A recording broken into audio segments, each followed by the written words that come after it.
Hello, you're watching World Talks on TVP World. My name is Sasha Farba.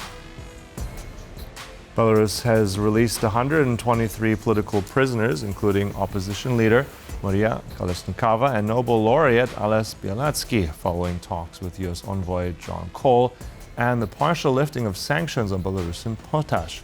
The move signals a possible shift in U.S. Belarusian relations, but questions remain about ongoing repression and the roughly 1,200 political prisoners still in detention and the wider implications for the country. Joining us to discuss the latest is Veronika Tsepkalo, founder of the Belarus Women's Foundation. Good to have you with us on TVP World. Good morning. Good morning. I want to begin by just the first reactions of this release. I mean, it's obviously a joyous occasion, 123 people freed.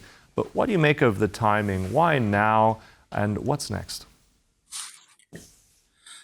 First of all, I would like to thank you, those who were part of this release, who took part of the release of 123 political prisoners from Belarus, as you know. These people were released yesterday. For us, it's a big joy. I would say it's the best Christmas present Belarus as a nation ever received from Lukashenko. Hopefully, but we also need to keep in mind that we have more than 1,200 other political prisoners who illegally still stay in the prisons. And as of today, we have 199 women who are illegally still stay in the prisons in intolerable conditions. From my side, I would like to add that we started initiative of, more than a year ago, we started like informal Nobel laureate informal club. So basically, we reached out to the Nobel laureates with a request to help us to appeal to President Lukashenko and to help us to release political prisoners. So we started this initiative more than a year ago. And, in the first letter that was signed by the Nobel Peace, not Nobel Peace laureates, we managed to collect more than 73 signatures from Nobel laureates, and we sent a letter to President Lukashenko. Of course, he didn't pay any attention to the first letter. And in January, as you know, President Trump, he was inaugurated as the U.S. president. And we knew that one of the top agenda for President Trump was to end the war between Russia and Ukraine. And it was our second attempt then when we reached out to the Nobel laureates and to President Trump with a request to discuss this topic, the topic of the political prisoners, with President Putin, because we knew that at one point he was going to meet President Putin. But surprisingly, instead of raising this topic with President Putin, he gave a call to Lukashenko, and this is when the first conversation between the U.S. president and Lukashenko took place. And because for some time during the presidency of Mr. Biden, there was no negotiations, no connections, no any connections with Lukashenko, because they believed the best way just to stay away from any conversations, with the dictator who was isolated. So this is when the first wave of release of political prisoners happened. It was in June, 6 months ago, and as you know, yesterday the second wave happened, and 123 people were released. I'm very, very delighted. I'm very, very happy that my friend Maria Kalesnikava, who was next to me during presidential elections and presidential campaign in 2020, she was released. I'm also extremely happy that Viktor Babarika, one of the leading opposition candidate, he was released yesterday as well. And also as you mentioned, Ales Bialiatski, who is the Nobel Peace Prize nominee. That's why, as I mentioned, I believe, there is no right time or wrong time for the people to be released. The sooner all the political prisoners of Belarus released, the better for us. And as I mentioned, we're very, very grateful to the President Trump, to the administration of the United States for standing up with Belarusians and for helping us to release the people who were illegally imprisoned in our country. Mm-hmm. I know, as you said, that was a very personal moment for you as well. As you mentioned, one of those people who was actually very much standing up in those elections back in 2020. But I want to ask about also one thing about the release. Many of these, in fact, most of these prisoners were released into Ukraine. Now, this came as a surprise to some. Why do you think that was done? What's the meaning and the message behind the release that so many were then sent to Ukraine? I think we should not discuss which country where the political prisoners were deported, because let's call the names with their names. These people were deported from Belarus, and this is one of the crimes that Lukashenko commits towards Belarusian people, because we are all, most of us, we are born and raised in Belarus. We are Belarus citizens, and this is forced deportation.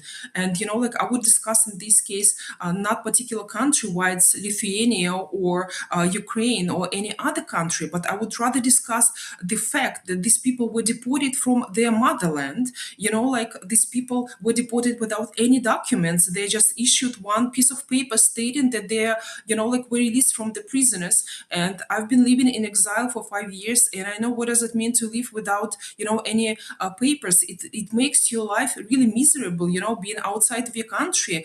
And unlike any other nations, we're not able to go back home, even just to visit the country, even to pick up our personal belongings, or just to, to collect our documents. We're not allowed to do it as Belarusians, because we will be put into prison, all of us, especially the opposition leaders. We have criminal cases in Belarus. And as I mentioned, to be deported outside of the country without any documents, this is what we need to discuss, not the country, but or the crime that Lukashenko commits towards Belarusians. Because, several years ago, we reached out to the International Criminal Court in The Hague with a request to open criminal cases against Lukashenko for all the massive atrocities and all the crimes he committed against Belarus people. And this is this is my appeal. This is the appeal of Belarus people to the International Criminal Court. This time, please open the criminal case against Lukashenko, because what he does now to Belarusians, it calls forced deportation.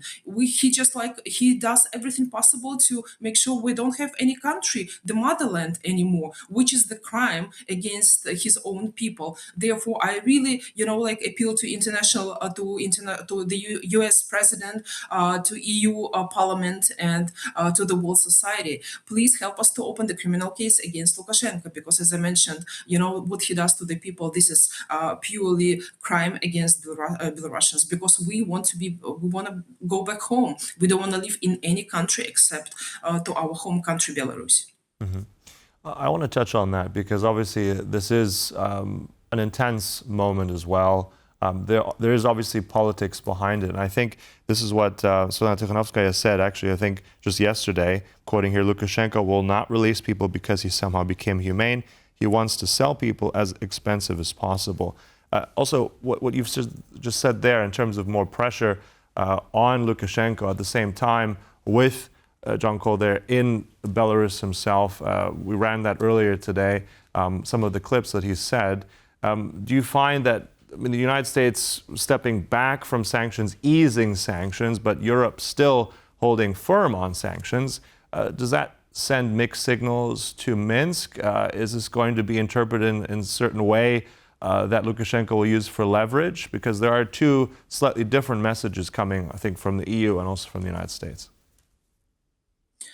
If we talk about sanctions, I would like to highlight the following. Because all the sanctions, majority of the sanctions that were, imposed on Belarus, unfortunately backfire us as the ordinary Belarusian people. Lukashenko, he doesn't go anywhere outside of Belarus or Russian Federation or all the countries who he is allowed to go to. But all the sanctions, majority of the sanctions backfire Belarusians, ordinary Belarusians like us. I just want to give you an example. If you hold a Belarus passport, you are not allowed. It's impossible for you to open a banking account. It's impossible for you to register a small and medium business. It's impossible for you to do many things only because you are a Belarusian. And what we end up with, we are penalized back home. We're not allowed to go back home to our home country because of the prosecution, because of the criminal charges. And at the same time,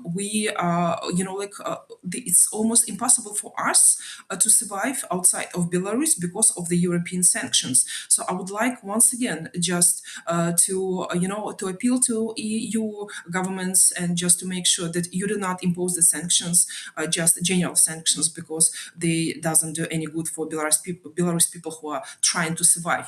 Our life is not easy anywhere when we leave the homes, because we have the issues with the documents, we have the issues to open the companies. If you do not have a job, we have the issues to open the banking account. We have the issues to get in any visas. So please be careful with the sanctions. If you would like to impose the sanctions, make sure that you impose the sanctions directly on Lukashenko and to the circle that is close to him, because as I mentioned before, otherwise it really makes our life miserable. And the second point I just want to jump in on there, sorry, Veronika, because I do want to touch on also an important point. You mentioned Lukashenko as well.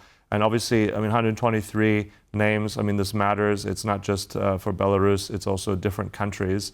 There was one Polish citizen on the list, but at the same time, what stood out for many in Poland was that Andrzej Poczobut, the Polish activist and journalist, was not on that list of being released. He was excluded. Why do you think so many high-profile people were on the list and released, and Andrzej Poczobut remains in custody in Belarus? It's hard to say because all the negotiations between Lukashenko and Mr. John Coale have been really has very low profile in terms of the social media coverage, which I think is quite wise decision, because the more we talk about the political prisoners, not political prisoners, the process itself, the harder the process goes. Unfortunately, yes, I know that Andrzej Poczobut was not released this time. I know that he was awarded with the Sakharov. He will be awarded with the Sakharov Prize, European Parliament Sakharov Prize next week, and my sincere congratulations to him. But hopefully he will be released. We can only make assumptions why he was not released. The same question we ask about Viktor Babarika's son. Eduard Babarika, he has been staying in the prison for the last 5 years, and the only crime he committed because he was the headquarter of his father's, presidential and election campaign. So unfortunately, we don't know why Andrzej Poczobut and why, Eduard Babarika and other prominent political prisoners were not released. But I'm hoping and, I'm sincere believe that this will happen very soon. And one point I just wanted to highlight, we are in contact with Mr. John Coale, and, we discussed the memorandum because the memorandum we want that Putin and Lukashenko, not Putin, Lukashenko signs with, with the U.S. government, because as you mentioned earlier, Lukashenko is the type of person who always, once he releases the, set of the prisoners, he immediately can arrest other prisoners. So we don't want this in Belarus happening again. That's why we work with the American side. We ask them to sign, to work on the memorandum, between Belarus and the United States to make sure that Lukashenko doesn't take any new political prisoners, the people who really didn't commit any crime. But once again, I just sincerely believe that Andrzej Poczobut and other, Belarusian citizens will be released as soon as possible, because these people are completely innocent, and that the fact that they've been in the prison for so many years, is just unacceptable, and we should not, forget about them and just continue our fight for them. Right, so continuing the fight there, as we still are joyful about those 123 that were released, but of course many more remain in custody. Look, thank you so much for all those insights. My guest here, Veronika Tsepkalo, thank you so much. And thank you for watching. That concludes World Talks, but stay tuned right here on TVP World for more news and commentary. Goodbye.